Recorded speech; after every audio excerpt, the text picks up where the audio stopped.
नमस्कार, मैं स्वतंत्र कुमार और आप सभी का स्वागत करता हूं आपके अपने चैनल शॉर्ट हैंड टीम पर। तो दोस्तों, आज के इस वीडियो में दैनिक जागरण के संपादकीय से 431 शब्दों के डिक्टेशन को हम लोग लेने वाले हैं।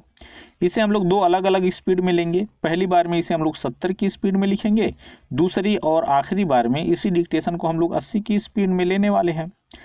अगर आपको इस डिक्टेशन की PDF की ज़रूरत है तो आप हमारे टेलीग्राम ग्रुप को ज्वाइन कर लें। ग्रुप से जुड़ने के लिए इसी वीडियो के ठीक नीचे डिस्क्रिप्शन बॉक्स में आपको टेलीग्राम ग्रुप का लिंक मिल जाएगा, उस पर क्लिक करके आप ग्रुप से जुड़ सकते हैं। या अगर वहां से आपको कोई भी प्रॉब्लम आ रही है ग्रुप से जुड़ने में, तो आप सीधे अपने मोबाइल में टेलीग्राम ऐप को ओपन करें और वहां शॉर्ट हैंड टीम सर्च करके भी ग्रुप से जुड़ सकते हैं और PDF को प्राप्त कर सकते हैं। तो 70 की स्पीड में आपका डिक्टेशन स्टार्ट होगा 5 सेकेंड के बाद। तब तक के लिए आप रेडी रहें।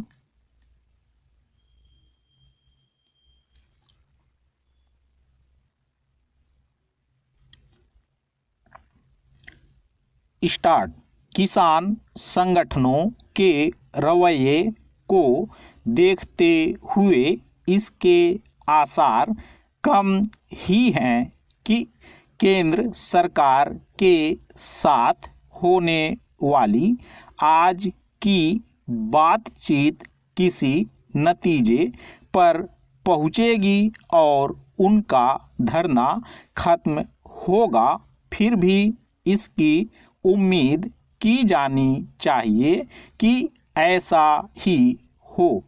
यह उम्मीद तभी पूरी हो सकती है जब किसान नेता अपनी यह जिद छोड़ेंगे कि तीनों नए कृषि कानूनों को वापस लिया जाए। यह मांग इसलिए हरगिज नहीं मानी जानी चाहिए क्योंकि एक तो इससे देश दुनिया को गलत संदेश जाएगा और दूसरे भीड़ तंत्र के जरिए लोकतंत्र को झुकाने की अराजक प्रवृत्ति को बल मिलेगा। इन कानूनों की वापसी होने पर कल को कोई अन्य समूह संगठन लोगों को दिल्ली में जमा कर यह मांग कर सकता है कि अमुक अमुक कानून खत्म किया जाए। कृषि कानूनों को वापस लेने की मांग इसलिए अनावश्यक जिद के अलावा और कुछ नहीं क्योंकि सरकार उनमें संशोधन के लिए तैयार है। विडंबना यह है कि इसके बावजूद किसान नेता न केवल अड़ियल रवैया अपनाए हुए हैं बल्कि सरकार पर यह तोहमत भी मढ़ रहे हैं कि वह लचीले रुख का परिचय नहीं दे रही है। इतना ही नहीं, वे तरह तरह की धमकियां भी दे रहे। वे कभी सड़कों को जाम करने और कभी 26 जनवरी को दिल्ली में ट्रैक्टर रैली निकालने की धमकी दे रहे हैं। किसान नेता यह तो रेखांकित कर रहे हैं कि धरने पर बैठे किसान दिल्ली की सर्दी में ठिठुर रहे हैं, लेकिन इसकी अनदेखी कर रहे हैं कि उनके कारण राजधानी और आसपास के लोगों को किस तरह परेशानी का सामना करना पड़ रहा है। लोगों को तंग कर अपनी मांग मनवाने की चेष्टा जोर जबरदस्ती के अलावा और कुछ नहीं। यह सही है कि कई विपक्षी दल और खासकर कांग्रेस एवं वामपंथी समूह किसान संगठनों को उकसाने में लगे हुए हैं, लेकिन उनका मकसद किसानों का हित साधना नहीं बल्कि केंद्र सरकार को नीचा दिखाना है। इसकी अनदेखी नहीं की जा सकती कि कुछ समय पहले कांग्रेस, राष्ट्रवादी कांग्रेस पार्टी, आम आदमी पार्टी और यहाँ तक कि कई किसान संगठन वैसे ही कानूनों की वकालत कर रहे थे जैसे मोदी सरकार ने बनाए हैं।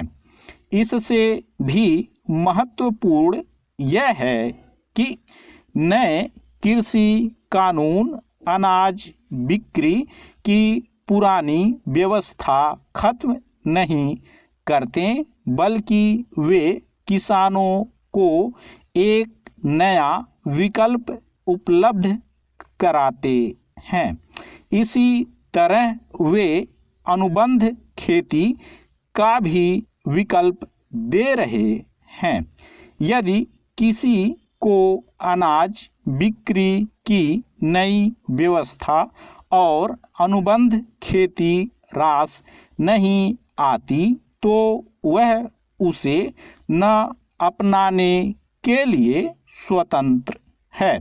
आखिर किसी भी क्षेत्र में कुछ और विकल्पों की उपलब्धता समस्या कैसे बन सकती है, और वह भी तब जब पुराने विकल्प खत्म न किए गए हों।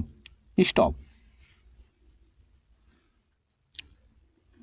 दोस्तों, इसी डिक्टेशन को दूसरी बार में हम लोग 80 की स्पीड में लेंगे और आपका समय स्टार्ट होगा 5 सेकंड के बाद। तब तक के लिए आप रेडी रहें।